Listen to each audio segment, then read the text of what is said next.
নেমেই ডাইনিটি তার বানানো একটি অ্যান্টিডট পুরো পৃথিবী। বিলাসনগর গ্রামে একটি মাথা কাটা ডাইনি বাস করত। ডাইনিটির ইচ্ছে ছিল সে একটি রকেট বানিয়ে মহাকাশে গিয়ে ঘুরে আসবে। এই কারণে মাথা কাটা ডাইনি প্রতিদিন গ্রামের লোকজনের বাড়িতে গিয়ে স্টিলের জিনিস সংগ্রহ করত। মাথা কাটা ডাইনি তার এই স্টিলের জিনিসগুলো নিয়ে তার গুহায় চলে আসতো এবং সেখানে সে তার রকেট বানানোর কাজ করত। একদিনের ঘটনা, মাথা কাটা ডাইনি বাজারে অটোতে বসে ঘুরে বেড়াচ্ছিল।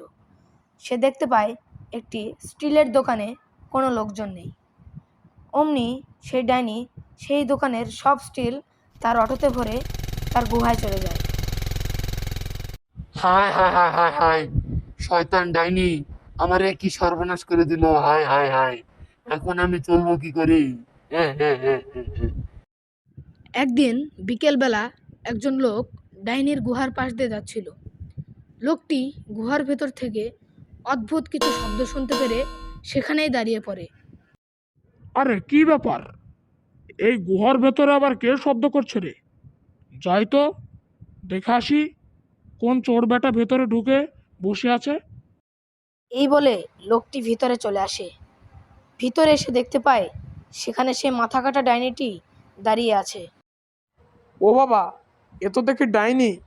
এ তো এবার আমাকে মেরেই ফেলবে রে। এবার আমি কি করব? এই কথা বলার সঙ্গে সঙ্গেই মাথা কাটা ডাইনিটি পিছন ফিরে তাকায়। এই বেটা হতচ্ছাড়ার দল, তুই আমার এই গুহার ভেতর কি করছিস রে? তুই তো এবার জান নিয়ে বাড়ি ফিরতে পারবি না রে। দয়া করে আমাকে ক্ষমা করুন।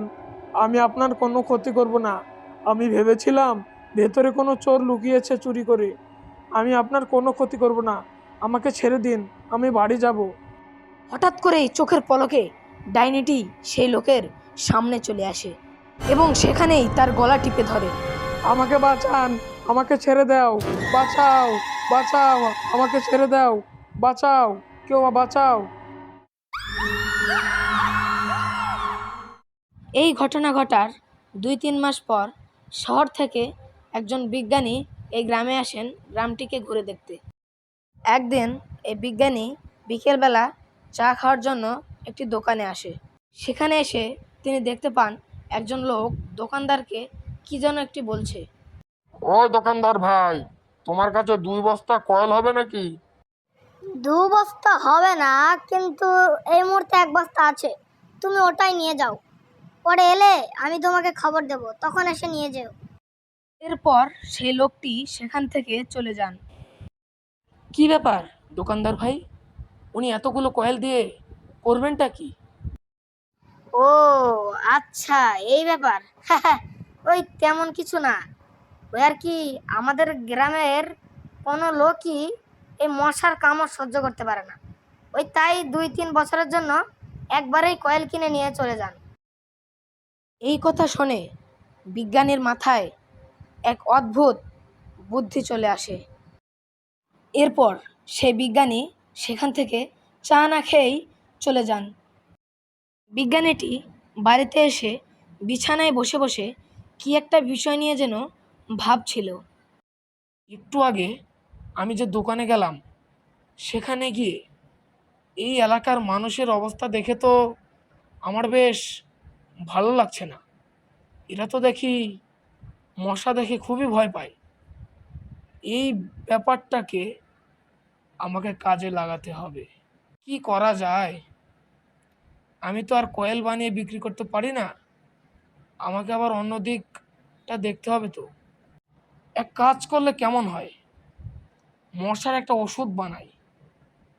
কিন্তু কয়েলের বাজারে যে দাম, যে মূল্য, সেতে তো আমার ওষুধ তো আর কেউ কিনবে না। তা কি করব আমি? না, মাথায় তো কোনো বুদ্ধি আসছে না রে আমার। এক কাজ করলে কেমন হয়, কেননা আমি এই এলাকায় নতুন মশা আবিষ্কার করে ছেড়ে দিই। এই রকমের মশাকে তো আর মানুষ কয়েল দিয়ে মারতে পারবে না। হ্যাঁ হ্যাঁ, তখন আমার ওষুধই কিনবে। হ্যাঁ হ্যাঁ হ্যাঁ, এবার আমি এই গ্রামের মানুষের দুর্বল দিকটা দিয়ে বড়লোক হয়ে যাব। হা হা হা, এবার আমাকে বড়লোক হতে কেউ আটকাতে পারবে না। তখন সেই বিজ্ঞানীর বাড়ির পাশ দিয়ে মাথা কাটা ডাইনি যাচ্ছিল। বিজ্ঞানীর হাসির শব্দ শুনে মাথা কাটা ডাইনি সেখানেই দাঁড়িয়ে পড়ে। এরপর মাথা কাটা ডাইনি জানালা দিয়ে উঁকি মেরে ভিতরের সব ঘটনা বুঝতে পারে। ওরে শালার বিজ্ঞানী, তুই তাহলে এই করতে চলেছিস? না, মশার উৎপাত বেড়ে গেলে তো আমি বাইরে ঘুরে বেড়াতে পারবো না। তখন আমি কিভাবে আমার খাবার জোগাড় করব? না, এর তো কোনো একটা বিহিত করতেই হবে। যা করার আজ রাতের মধ্যেই আমাকে করতে হবে। মনে হচ্ছে আমার সেই রকেট নিয়ে আজকেই মহাকাশে গিয়ে সব কিছু করতে হবে। না হলে এই বিজ্ঞানী তো এই ভাইরাস পুরো পৃথিবীর মধ্যে ছড়িয়ে দিবে। সেই দিন রাত্রিবেলা এই বিজ্ঞানী সেই ভাইরাসটি পুরো পৃথিবীর মধ্যে ছড়িয়ে দেয়। এরপর সেই মাথা কাটা ডাইনিটি জঙ্গলের মাঝখানে গিয়ে তার সেই রকেটটি নিয়ে মহাকাশের উদ্দেশ্যে রওনা হয়।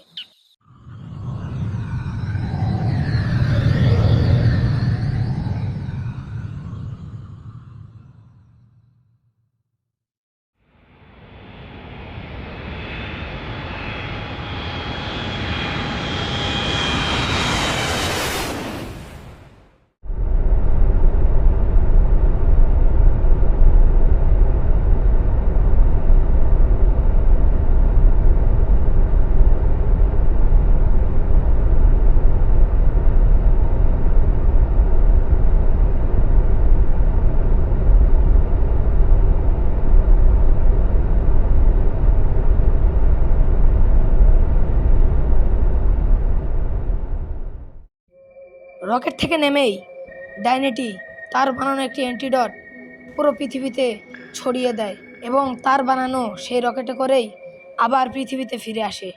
গ্রামের সব মানুষ মিলে সেই বিজ্ঞানীটিকে গ্রাম থেকে তাড়িয়ে দেয়।